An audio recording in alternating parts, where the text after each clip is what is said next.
এখানে আপনারা দেখতে পাচ্ছেন যে এই আগুনটা লেগেছে। আমি এই আগুনটা বলবো যে হচ্ছে একদম সুপরিকল্পিত একটা আগুন। কারণ হচ্ছে যে আগুন নিচতলায় লাগলো না, তারপরে 2 তলায় লাগলো না, 3 তলায় লাগলো না, 4 তলায় লাগলো না, কিন্তু আগুনটা লেগে গেল হচ্ছে আপনার 6 তলায় অথবা 7 তলায়। তো একটা জায়গায় আপনি কিভাবে এটা ধরে নেবেন যে আগুন যদি নিচতলায় লাগতো বা 2 তলায় লাগতো, তাহলে আপনি এটা ধরে নিতে পারতেন যে কোনো ধরনের দুর্ঘটনা। কিন্তু সেই রকম কোনো কিছু হলো না, এক্স্যাক্টলি একদম 6 তলা অথবা 7 তলা থেকে আগুনটা কিভাবে লাগে। আর আমি যখন আসছি 3:30টার একটু আগে আসছি, আমি এসে যেটা দেখতে পাচ্ছি আপনার এই যে যেদিকে আপনি কালো দেখতেছেন এখন, এটা পুরোটাই তখন আগুন জ্বলতেছে, পুরো একদম মানে আগুনের ললিহান শিখা এইদিকে জ্বলতেছিল। এবং আমি আসার 5 থেকে 10 মিনিট পরে আপনি যদি পূর্ব দিকটা এখন যেদিকে ধুমা দেখতেছেন ওইদিকে আগুনের ললিহান শিখা একদম চলছিল। তো আমি এসে যেটা দেখতে পেরেছি সেটা হচ্ছে এখন যে ফায়ার সার্ভিসের 2 নাম্বার গেটে যে আপনার গাড়িটা আছে, সেই গাড়িটা এই জায়গায় স্টিল নাও দাঁড়ানো ছিল। আমি আসার 10 থেকে 15 মিনিট পরে ওই গাড়িটা আর কি ওইদিকে চলে গিয়ে তারা কাজ শুরু করে।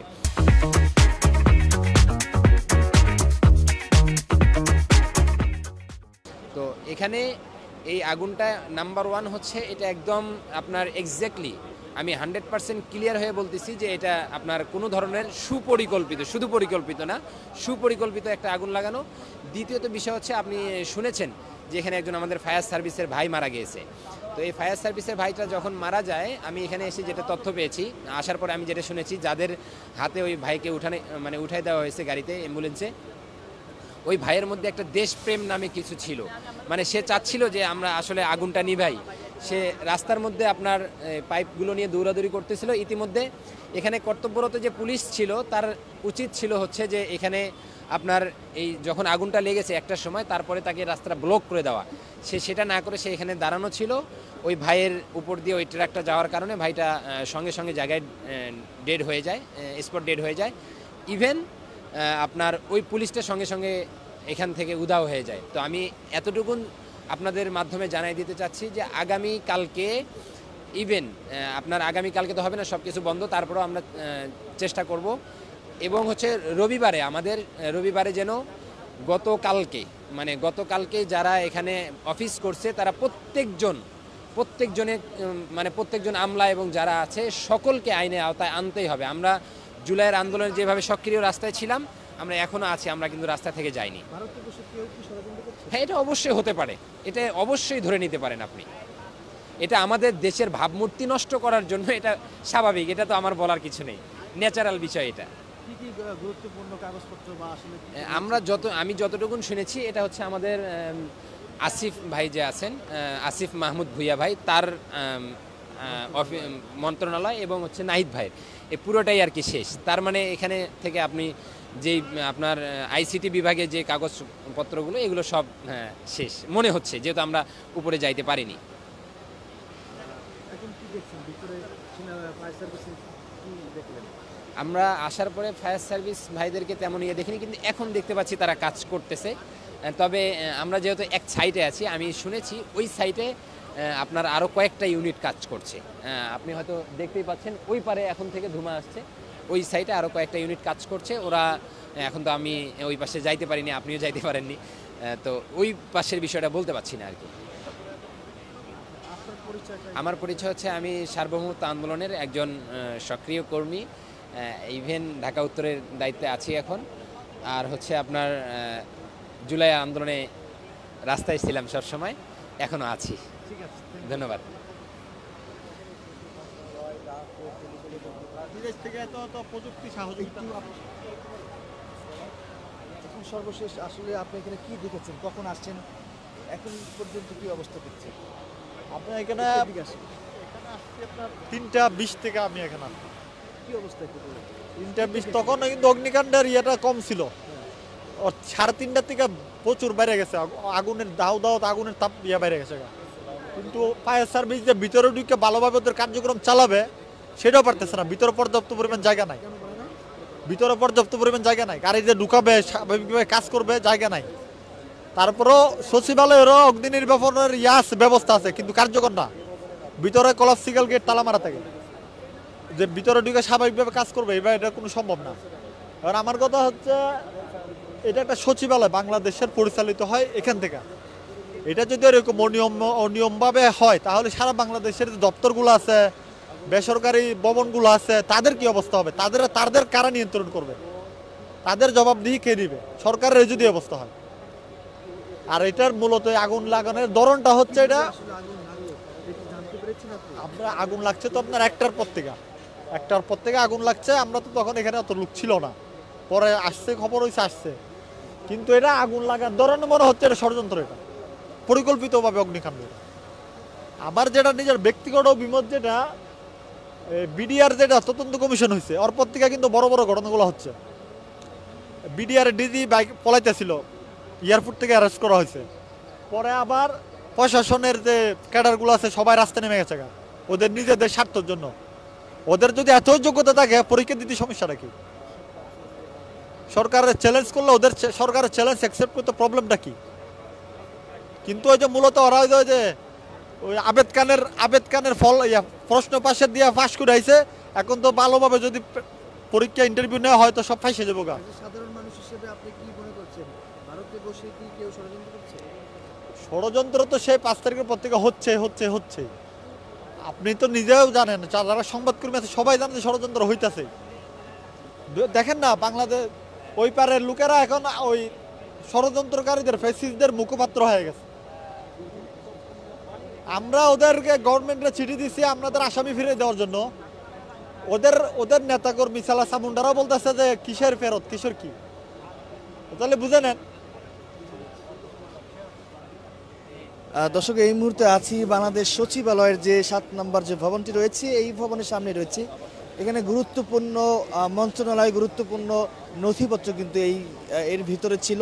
এবং আমরা দেখতে পাচ্ছি সচিবালয়ের 7 নম্বর ভবন, অর্থাৎ ভবনের মাঝখানে কিন্তু আসলে তীব্র থেকে তীব্র ধোঁয়ার যে কুণ্ডলী, সেই ধোঁয়ার কুণ্ডলী কিন্তু বের হচ্ছে।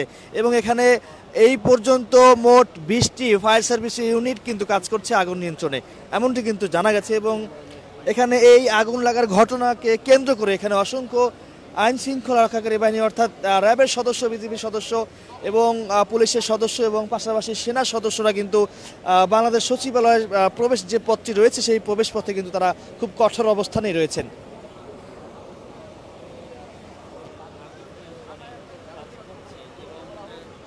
আমরা দেখতে পাচ্ছি ধোঁয়ার কুণ্ডলী কিন্তু এই সচিবালয়ের যে 7 নম্বর ভবনটি রয়েছে, এই ভবন থেকে কিন্তু আসলে বের হচ্ছে। আমরা আপনাদেরকে দেখানোর চেষ্টা করছি দৈনিক ইত্তেফাক ফেসবুক পেজে সরাসরি।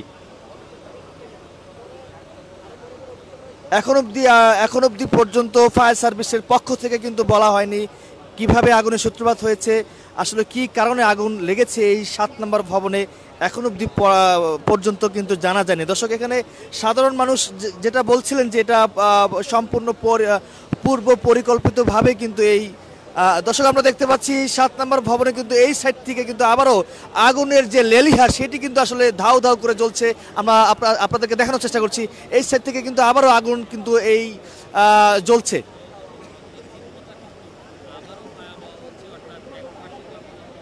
দর্শক দেখতে পাচ্ছেন আবারও কিন্তু ভয়াবহ অবস্থা, এবং আগুন কিন্তু আসলে ধাউ ধাউ করে কিন্তু এই যে বাংলাদেশ সচিবালয় যে 7 নম্বর ভবনটি রয়েছে, এই ভবন থেকে কিন্তু আসলে আগুন কিন্তু আসলে জ্বলছে। এবং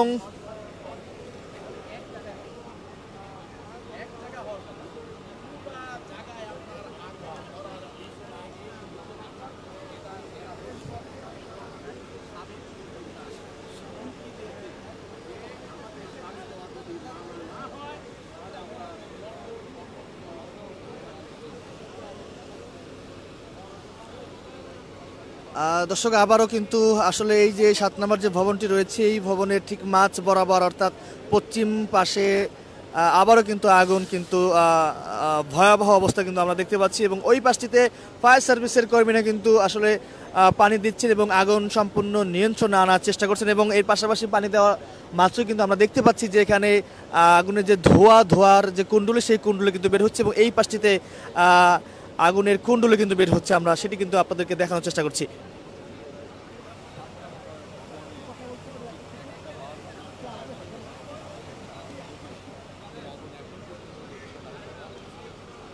কি মনে করছেন, কিভাবে কি আগুন লাগলো, আপনি সাধারণ মানুষ হিসেবে কি বলবেন? আমি মূলত সচিবালয়ের একজন স্টাফ। আপনি সচিবালয় স্টাফ।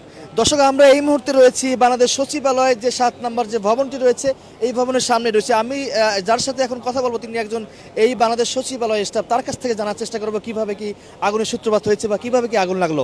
জানাবেন? এটা মূলত আমি যতটুকু ভাবতেছি বা চিন্তা করছি যে এটা হয়তোবা স্বৈরাচার সরকার স্বৈরাচার সরকারের একটা মানে ষড়যন্ত্র হতে পারে। আমি ওনাদের এখনো তাদের ষড়যন্ত্র, স্বৈরাচার সরকারের আওয়ামী লীগ সরকার সরকারের একটা ষড়যন্ত্র হতে পারে। তাদের এখনো অনেক লোক সচিবালয় মানে বাংলাদেশ সচিবালয় এখনো কর্মরত আছে। হয়তোবা তাদের একটা কোনো মানে তাদের লোকজনের মাধ্যমে এগুলি মানে আগুন ধরিয়ে দিতে পারে। কিন্তু আবার আরেকটাও হতে পারে, এগুলি তো শর্ট সার্কিট, ঠিক আছে। তো রাতের আনুমানিক 1টা থেকে 1টার মধ্যে আগুনটা লাগে। আমি বুঝতে পারতেছি না এখানে কি করণীয়, আমার কি বলা উচিত। আমি প্রায় দীর্ঘক্ষণ এখানে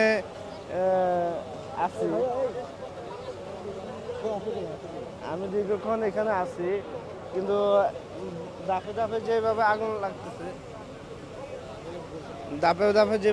লাগতেছে, ঠিক আছে।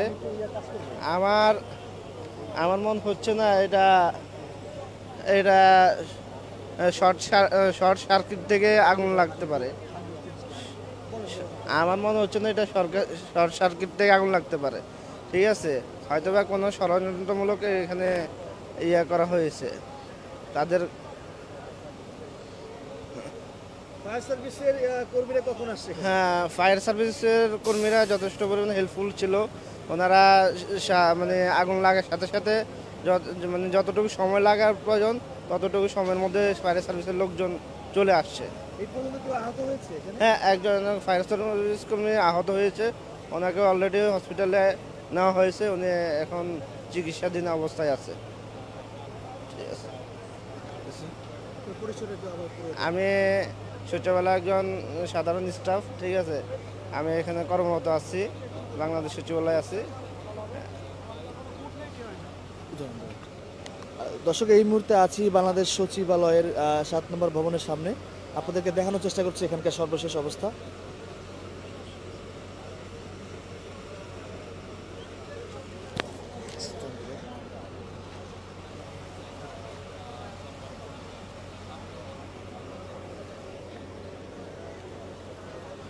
দর্শক, এখনো কিন্তু এই পাশটিতে আমরা দেখতে পাচ্ছি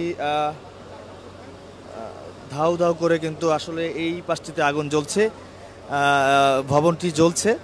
7 নম্বর যে ভবন বাংলাদেশ সচিবালয়, সেই সচিবালয়ের 7 নম্বর ভবনটি কিন্তু আবারও এই পাশটিতে কিন্তু আগুন ধরেছে। এই পর্যন্ত আসলে 20টি ইউনিট, প্রথম অবস্থায় 8টি ইউনিট, তারপরে আরও কয়েকটি ইউনিট, অর্থাৎ মোট 18টি ইউনিট কিন্তু কাজ করছিলেন। তো 3.5 ঘন্টা বা 3 ঘন্টা পার হওয়ার পরেও এই আগুন নিয়ন্ত্রণে আনতে পারেনি। তারপর আরও 2টি ইউনিট, অর্থাৎ ফায়ার সার্ভিসের আরও 2টি ইউনিট কিন্তু এখানে তাদের সাথে যুক্ত হন এবং আমরা দেখতে পাচ্ছি সচিবালয়ে এই পাশটিতে কিন্তু আবারও ধাউ ধাউ করে আগুন জ্বলছে এবং আগুনের যে কুণ্ডুলি, সেই কুণ্ডুলি কিন্তু বের হচ্ছে।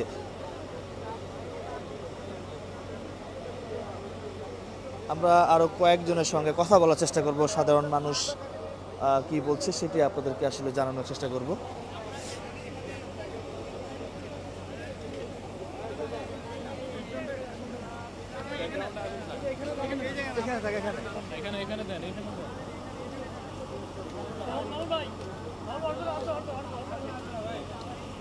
এই ঘটনাকে কেন্দ্র করে আমরা দেখতে পাচ্ছি বিজিবি, ফায়ার সার্ভিস, পুলিশ, সেনাবাহিনী খুব কঠোর অবস্থানেই রয়েছেন ভিতরে। দর্শক, আবারও আপনারা দেখতে পাচ্ছেন আবারও কিন্তু আসলে তীব্র থেকে তীব্র আগুন কিন্তু আসলে আগুনের যে লেলিহান বা আগুনের যে কুণ্ডলি, সেই কুণ্ডলি কিন্তু আসলে এখান থেকে বের হচ্ছে। আমরা এই মুহূর্তে আসলে ফায়ার সার্ভিসের পক্ষ থেকে সম্ভবত ব্রিফ করা হবে, সেটি আসলে কিছুক্ষণের মধ্যেই করা হবে, আপনাদেরকে জানানোর চেষ্টা করব এই লাইভের মাধ্যমে সরাসরি। ভাই সামনে কেন আসছেন? ভাই সামনে এসেন না রে ভাই।